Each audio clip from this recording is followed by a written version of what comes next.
Hey everybody, Dr. Dan here, and I will be your instructor for World History from 1500, which is UT History 1060, and I'm looking forward to working with all of you this semester.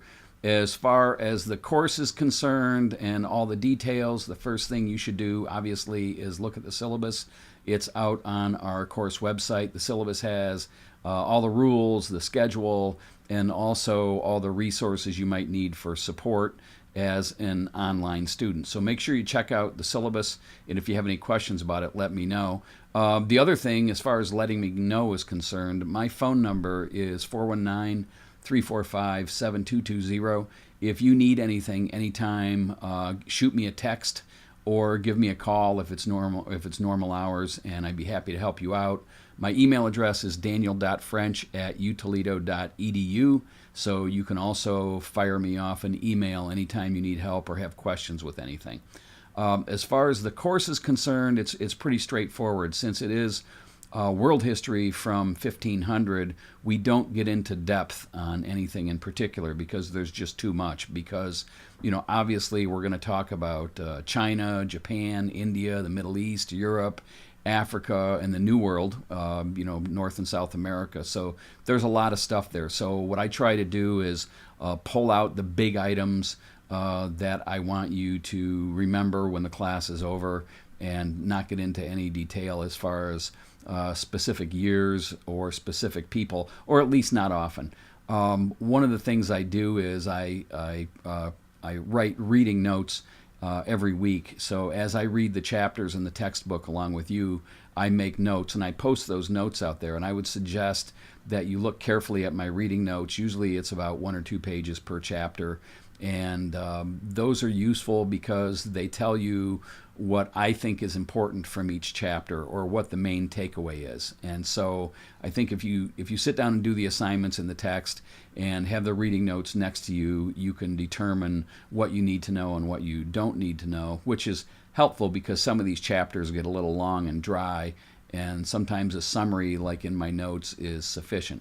So speaking of the textbook, it's a big monster.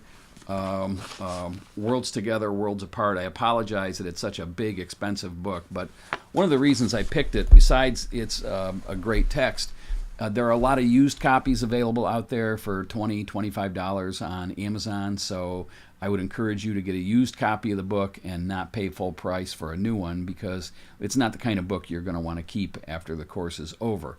But it is the best book for what we're doing because it does provide a nice overview of all of the sections.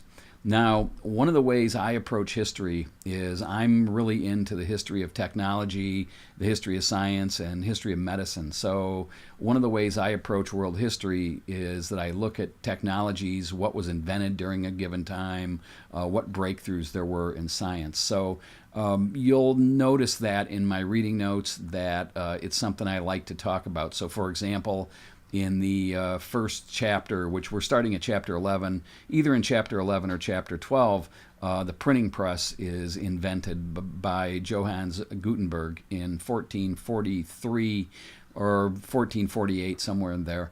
And it really changes the way information is spread, because prior to Gutenberg there were no books. So that's an example of a technology or something that I'll pull out of world history because I think it's important, and I think it has a big impact on society. We'll also talk about germ theory and the bubonic plague and some biology related stuff as it pertains to world history, and it's really it really makes the history class more interesting. So look for that as you go through everything.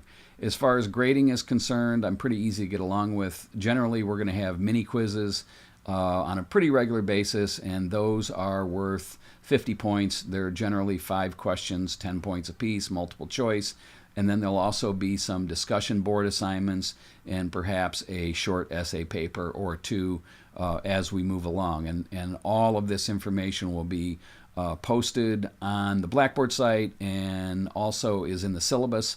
Occasionally I might make a change from the syllabus, but if I do that, I'll let you know well in advance.